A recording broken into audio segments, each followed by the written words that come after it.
Yo guys, what is going on? Welcome back to another video on the channel.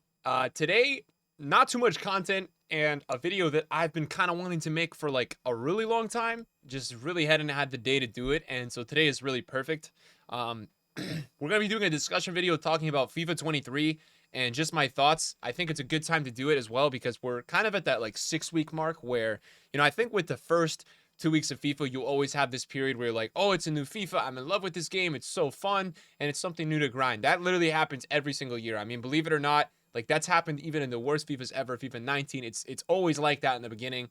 But then when we get towards, a couple weekend leagues in, that's when you really figure out how's the game, how's your experience. And really you get to learn a lot. So we're going to be talking in this video, really my thoughts on this game, between everything and anything. So promos, market, gameplay. It's going to be just kind of like a discussion video, so take it how it is. It's not going to be anything like crazy. I've got some organizational stuff that I've planned out, to kind of go over segments in this video, so I can keep myself just at least like in the focus of something going on here that's making sense to you guys. So yeah, if you enjoy it, drop a thumbs up. If you're new to the channel, subscribe, and just let me know how you guys feel in the comments down below. How are you guys enjoying this game?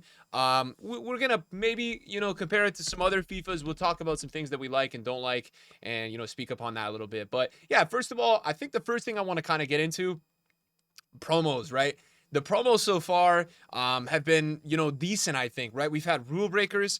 Something that I've really appreciated this year with FIFA 23 is that EA have not been just fully selling out and doing like 2 week promos. They've been doing it when it makes sense. So like, Ones to Watch only had 1 week. And I actually think Ones to Watch this year was really underrated. Yes, Ones to Watch has a lot to do with transfers and that's really the premise of the promo, because you got to have players that are moving to clubs. So we got, a great window. But I think EA did really well here with kind of these upgrades with, giving them an upgrade where they would get one if their team performed well. I love that in the league, and then if their nation, the World Cup, does well, I think that's also got a lot of these cards exciting. I feel like the Rule Breakers promo was very, very decent. I mean, the problem with the promos this year, a little bit in my opinion, has been when you take a look at Rule Breakers, right? I think we have a lot of cards that are either like 10K and don't sell, or we've got a lot of cars that are like Ronaldo, in that really top tier. So it's either like fodder or it's a bust. We don't have too many cards in between. But that was a promo that really made sense to have for like a 2 week promo. I love the road to the knockouts. I think this promo absolutely smashed it. All these cards got, definitely a couple upgrades, which was really nice to have. Some only got +1, some got +2s. But these cards were really nice. So I think the promos overall, like so far, have been pretty successful. It was a little disappointing. I'd say like I would give it such a high rating. I think the one thing that was just a bit disappointing was the fact that EA didn't do a Team of the Group stage last Friday. I know that EA kind of wanted to do this whole warm-up promo this week. Like, I do understand their motivation to get people excited for this upcoming week, but I was really confused why they did not do a Team of the Group stage last Friday. Maybe they wanted to kind of have some sort of market control going on here. But yeah, even Out of Position, Out of Position was not my favorite promo. It was a promo that I think is unique, which I can always respect. Sometimes the game we play every year, FIFA, feels very copy and paste. And I think there was definitely a uniqueness with this promo. Had some cards that we just never would expect. Now Ansu Fati is probably not the best example of a card, that you wouldn't expect. But, between like we had this Toure card who's like a 6'8" striker. I know he's 13K. Reece James on the wing, Fofana as a center back, center mid Cancelo. So I think there was some nice cards in this team. Some obviously a little bit more predictable, like a central Salah, but some cards that I thought were really good. So I think this promo had a unique part. It wasn't a crazy promo. And then, via SBCs, I actually think EA have been doing all right with SBCs as well. It's been really hard to kind of tell a lot of people to do a lot of the player SBCs just because of the way the market is. So we'll talk about the market next before we talk about gameplay and some other things. So yeah, leading to the market, I mean, this year's market has been kind of brutal. I would say this, though, about the market. We kind of asked for this market because for years, a lot of people sat there and complained about pack weight. And pack weight used to be significantly worse on FIFA. It was. And now that it's better, you look at cards on the market and you've got these players that are way more affordable and the pack odds are just way better, right? I think it was 2 years ago or a year ago, EA said we're going to make pack way better. We're going to show you exactly what it is too. They made fodder way more packable. It's why you see so many just general fodder walkouts that you would never see before. And Cristiano Ronaldo's gold card, 330K on the market, right? Messi's gold card. How much is Messi's gold card? He was like 160 this morning. So market rose a little bit. He's up to what price? 178. So there also wasn't content today. I think a lot of people bought some teams because there's nothing to really do, right? And that makes sense, right? If there's no content on a Monday, people will go ahead and buy a team. So Messi's 180. Really, the only super expensive player is Mbappe, and Mbappe is 1.4, 1.5, something like that. So he's 1.3. He was 1.2 this morning. This market crash is doing my head in right now. He's at like 127. So he's up like 30K from yesterday's panic or even this morning. So he's the most expensive player. But other than that, a lot of players in the market packable. I think EA has been doing a better job this year. I think EA a lot of the time last year was releasing a lot of like tradable packs 24/7 and it was just killing the market. I think EA have been doing a better job with that. There's some things they can't prevent, like when the World Cup mode is being announced, there's obviously going to be a bit of a market crash. So that's kind of what's happened. Like all that stuff is just natural. I don't think EA can really control that. I think it's been a little bit harder to make coins this year just because of the nature of the market. But as I said, I feel like as a community, we've really asked for this. I think a lot of people want a better pack weight. And they kind of deliver with that, and that's why the market is kind of going down a lot because stuff is just really packable. That's why you buy a promo card and it's down the next week because it has a lot of supply and people lose interest and then go to the next team. All right, so that's that. Market for me, not great, right? I have liked the promo so far. The next thing I want to talk about that I think is like really important and a point to mention that I think many of you guys would agree with is the team of the week, man. I have a really big problem with the team of the week, and so my problem with it is that it's not necessarily bad, right? It could be better, right? This week was like a really bad week, but let's look at like Team of the Week 1, for example, right? So my issue is that, yes, I think FUT Champs rewards as a whole are really rewarding. I think it's really nice to play FUT Champs, and I think the effort you put in this year compared to previous years, you actually hardly are playing this year, compared to other years. I'm even running 2 accounts this year because I run out of stuff to do.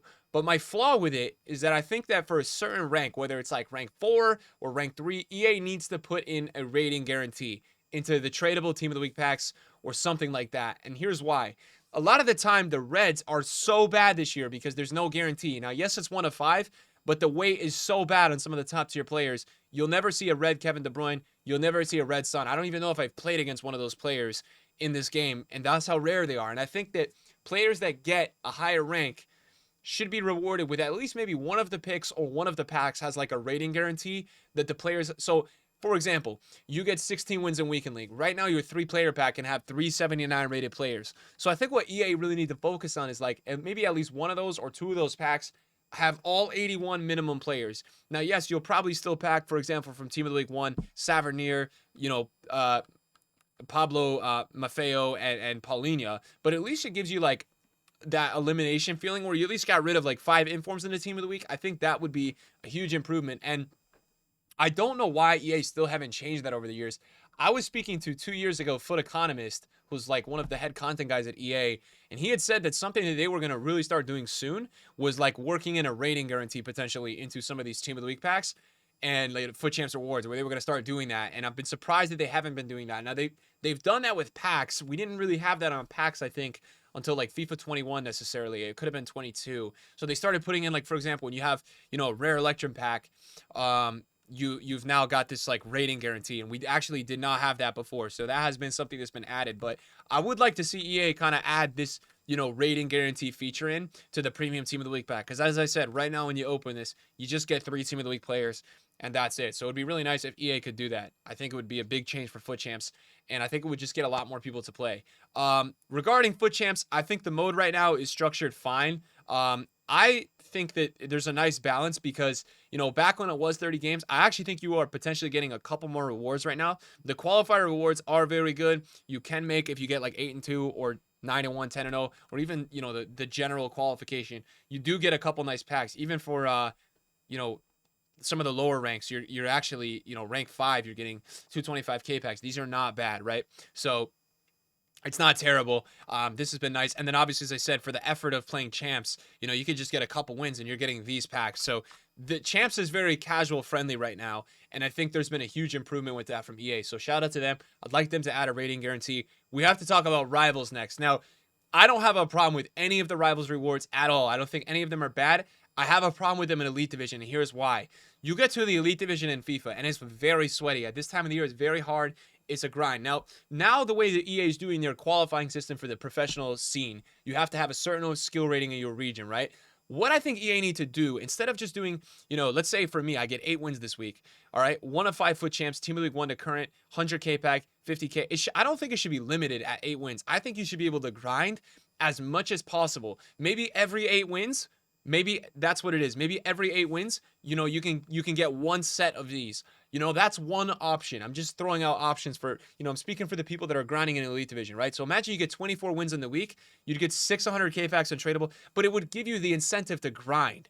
Maybe your 3 reds aren't good, but it would still just put that factor in that thought in your mind, like, hey, you know what? I'm going to go crazy this week. I'm going to get 4 sets of these rewards and really try to level up my account. I would love to see that. And I don't see the problem with that. I really just don't see the issue with that. What I also think needs to be taken into consideration, you've either got to do something like that where you're rewarding winning in such a division, because the problem is it's so sweaty in this division. Wins feel like, you're putting it all out there. You're going ham to get those wins. So my other theory, or I guess alternative thought that they could add in, is that they could add in something with skill rating. So for me, like, I grind skill rating because I have an ego and I'm a sweat and I have problems, right? But they should be putting in something where, like, okay, if I get the 600 skill rating, I get a certain pack every week. Or if I gain, let's say, for example, there's a meter of how much skill rating you gain in a week. So if I gain 50 skill rating in 1 week, I get 200K packs. If I gain 100 skill rating, I get 4. If I gain 500 skill rating in 1 week, I get 1 base icon pack, because that's obviously an unthinkable amount. Nobody's going to go from 524 to 1,000 unless they're literally playing the game. A ridiculous amount. They'd have to sleep on their desk and then continue playing it. So that would be something I think would be really cool. And I'd like to, hopefully this video is getting to some guys at EA and they can hear that, because I think that's an awesome idea with the Elite Division. I think they need to do something where they're giving people rewards for getting that higher skill rating. Can't just be for a pro qualifier. Not everybody wants to play a pro qualifier, but and this would be something that I'd like to see refresh every week. And I know that right now the issue we have is that a lot of the milestones, once you hit them, they don't refresh, right? Because you already hit them. That's the issue. Some of them refresh every season, but the overall ones don't really refresh. So a way that they could really counter this is that you've got these objectives of how much skill rating you're gaining in a week, right? That could be a thing, right? So maybe that's something. So I'd like to see that out of Elite Division. Let's talk about gameplay, guys. So, for me this year, before we go there, I've got so many thoughts. I would say the one thing going back about the market is that I think that, you could get one of the craziest teams in FUT this year. And I think we also just kind of have to look at that, because right now you can make such a meta team and kind of compete. Now, yes, the top tier pay to win players, are better, but right now you can make such a good team. Whereas in the past FIFAs, you probably couldn't do this, for this price. Like Varane and Kimpembe combined are 12K. You wouldn't see that in other FIFA. So that's just kind of, for me, just my experience with the Elite Division. Even, my team is very first owner oriented, but you can get Gold Sun right now for 35K. I mean, you wouldn't see that in another FIFA. Inform Correa for 60K. So that's been a big positive. But let's talk next, right? Gameplay. Now, I believe I had a lot more fun at the beginning of last year's game. I would say that. But overall, I think this game is a little bit better than last year's game. For me, I don't really like doing the whole, let's talk about the worst FIFAs ever. I think FIFA 19 was one of the best content years, but I think it was the worst gameplay year. I actually think it was more entertaining to watch, though, as a spectator, as crazy as it was. I still think it's the worst FIFA ever. I think FIFA 21 is the second worst FIFA ever. I hated how all you had to do in the midfield, no football skill. It was basically step overs like crazy until that got patched, and then everybody was croqueta canceling to move around the midfield. And then when you got in the box, all you did was a directional nutmeg to get open and shoot. So that's why that one is up there with FIFA 19 is my worst FIFA. Now, last year, FIFA 22 would be my third worst FIFA ever. And the reason for that, in my opinion, is that it was such a drop-back AI-oriented meta. Now, the AI is so overpowered again this year. I don't think it's as overpowered last year, though. And I think the drop back was slightly more prevalent last year. They still really haven't fixed the drop back the way it needs to be. There's still times this year where there's 10 people in the box. And I think we'll really figure out about FIFA 23 as the game goes later in the year. But as of right now, I think this game is slightly better than last year in terms of gameplay. I think the problem is it's very slow and very defensive, which I don't love. And I think it's very oriented on these lengthy players, which, yes, you can argue, Haaland is almost unstoppable in real life. I do hear that argument, but it's a very interesting way because I think this game is rewarding a lot of those lob passes over the top. And I think people are really just focusing on doing that sort of pass only. So I would rank this gameplay probably ahead of last year's and ahead of a couple of the other previous FIFA titles, but not by a lot. And I think there's still a lot of improvements that they do need to make. I think they've got to speed up the game speed a little bit. The one thing we can all commend EA with is that they made a patch right away for the dribbling, because like the first week of the game, you literally couldn't dribble with anybody. So some people were really complaining about that, and EA just did a great job to, kind of make that a little bit better. I think some of the passing in this game is really tough at times, but I think EA is kind of going for this realism approach where, they're trying to make sure that you're not just playing all these crazy passes, where you're, in the past FIFAs, you could do these like fadeaway passes. So you can't do those out of the back now, where you're kind of spamming the A button or the X button trying to make quick passes. But while saying that, I still have this problem where like I'm noticing that many people are still just playing these crazy through balls. So we've got to find a little bit more of a balance there with that. Now, servers. This year, guys, the servers I feel like have been worse than last year's, and I want to talk about that. Now, the gameplay a couple hours before content feels good. Couple hours after content feels good. It is unexcusable that a game that is $70 for a lot of people, $70 to $100, depending if you did the pre-order or not, has this sort of thing, right? Where you can't play around the content release time because of server traffic. They need to invest a little bit more money. I know they're adding servers like gameplay servers. They need to add more, like invest more money into like volume. I don't know what you would call it, expectation or like traffic control.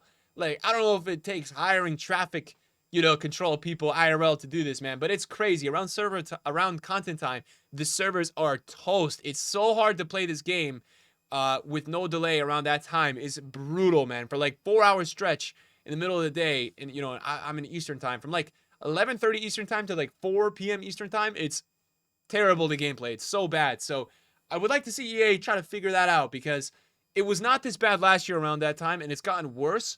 Other than that, though, I think it's been okay. So that's going to lead me to my next problem. Not problem, but really concern and things we're talking about. I've checked off a couple of things I want to speak about today.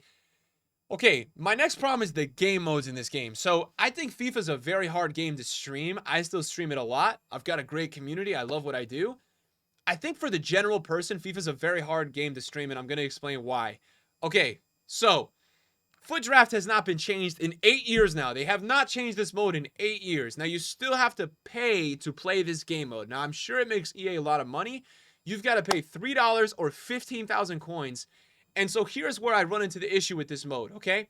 There's two solutions EA can do here. They have to find a way, all right, to make this mode either less coins to enter, okay? And hear me out, because here's the issue. The rewards are not good enough. When you win the FUT Draft, it's not good enough. Earlier, I spent $15K and I got a $50K pack. That's not necessarily going to make me profit. So the problem with this mode is that when you still spend money or coins and you win it, you still are not guaranteed to make coins back. So you've got two solutions. EA has got two solutions going forward.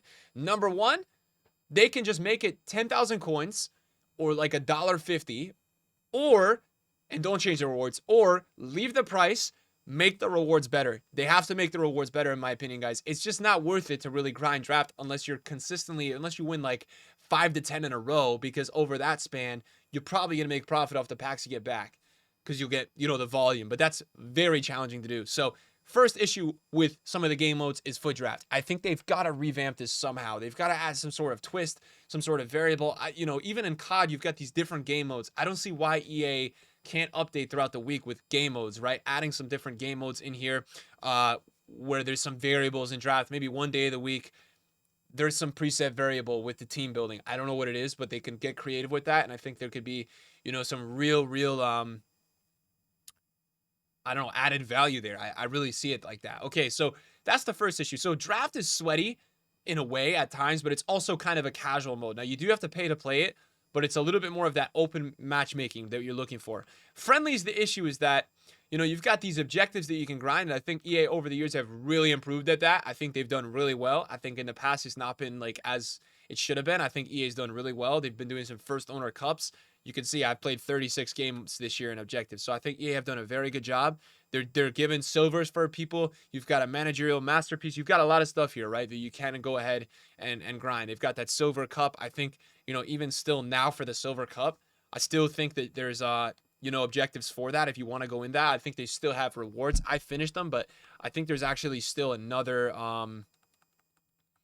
I think they've I think they're resetting that all the time. I could be wrong. Maybe because I did it. Oh no, so they're not. So I got ahead of myself. EA should be resetting this. They're not, but they should be. So once people complete it, once it refreshes that, people can continue to do it. I think they should be doing that. So my issue with game modes, right? Other than that, you've got squad battles, which is an offline mode. I'm not going to talk about that mode because I don't have experience, and I know that people do like that mode. They did add moments this year, which is another offline mode.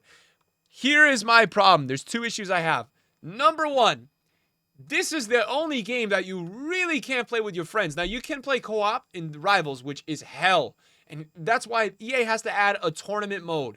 They've got to add a tournament mode, which is like 4 games or 5 games or something. Maybe it's a World Cup mode style where it's like Gunfight on COD where everybody enters in as a team and you've got a couple rounds and then I don't know, right? They got to do something with that so that you can do a single player mode where you can go in yourself and play in the tournament mode, kind of like a foot draft where it's 4 games, but you don't have to pay to play it. Maybe it's got requirements for the week, and then they can also add in co-op so you can get that little bit of casual feel where you can play with a friend, right? They also, in my opinion, right, the problem is right now you've got foot draft that you can pay to play. You've got 2 offline modes, which no one wants to play. If you want to play online, you want to play something else. And then you've got Division Rivals, which is just a sweat fest. And I'm saying this, I know I'm in Elite Division, but if you're watching this video and you're in Div 4, it's probably just as sweaty for you because that's your level of play. So for everybody, Rivals is just sweaty. Do I think this is a good mode? Absolutely. It has to be balanced with something else. That's the problem. There's not really a balance right now. It's a great mode. The objective of the rank up is great. I love how this mode is preset. I said this last year. There needs to be one other mode to go with it so that there's a balance. Because right now, your head is just, you're going crazy because you're just playing Rivals. Now, Foot Champs is good. I like it. It's 10 and 20. That's why I'm saying there's got to be some sort of tournament mode. Maybe they added into friendlies with the rewards being an objectives and then constantly refreshing. It doesn't look like it's got to be something that's that complex to do.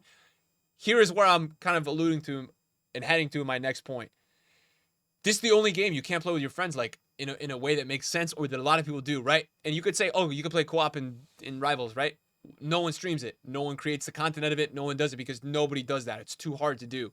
So what I think EA has to do, and I've been saying this for years, I think EA in the week needs to add a mode that you can play a Foot Champions. Maybe it's 10 games or 15 games and it's co-op. They've got to do this. I think it would be awesome. I think it would blow FIFA out of the water with views. I think it would make FIFA so popular because it would just add another aspect of, oh, there's value to game with a friend. Oh, you've got to watch teamwork. You've got to watch 2 players playing. I think they have to do this. I think this is the game-changing thing going forward that EA's got to put into the game. They got to do something with 2v2, maybe it's 3v3, and they got to make it a separate mode. Foot Champs, separate mode for co-op. Maybe it's Monday to Thursday or Monday to Friday. Rivals, right? Separate mode, right? Maybe one day you want to go on and you want to grind Rivals in a separate mode that's co-op. And then you've also got that tournament mode that I mentioned, right? Where you can do single player, which online, single player or online multiplayer. If they could add those 3 things with that, this game would be game changing. I'm telling you, this game would be so much more fun and give so much more value to go ahead and play with, a friend. So I think I have a bit of an issue with the game modes right now, with the way that game modes are kind of preset. I think they could really improve with the way that the game modes are. One of the last things that I'll speak about, I just want to talk about this. The milestone players. Now, EA, compared to the previous years, we used to get like one of these players every 3 or 4 weeks. I'm serious. If you guys played FIFA in the past, we used to almost never get these players. It was so rare. So EA have been doing a good job with bulk, like dropping the content, and it's really not that hard to get. A lot of these players score 4 goals using players with a minimum 4-star weak foot. Assist 4 goals using players from Denmark. Score 12 goals in the live foot friendly managerial masterpiece, right? And they're not horrendous cards, but here's my take. I understand they're free cards. I get it. You still have to win 8 matches, right? With this unlocked card in your lineup. So a lot of these milestone players come out to be like 2 or 3 hours of grinding, and when you think about it, like that's sometimes people's foot champs qualifiers. That's sometimes half a week in league, and people are getting way more rewarded for that. I just want to see EA going forward. I spoke about this in a video the other day. I just want to see EA put a little bit more emphasis on upgrading these cards or giving them more unique value. Now, I know they have massive upgrades probably on the gold, but making them comparable with some of the meta goals that we have on the market, I think it would be game changing. And I also just think they're generally harder to link. So I have been loving EA's like real effort here to give us a lot of milestone players, but I just want to see EA do a lot more. I think they should do more with it.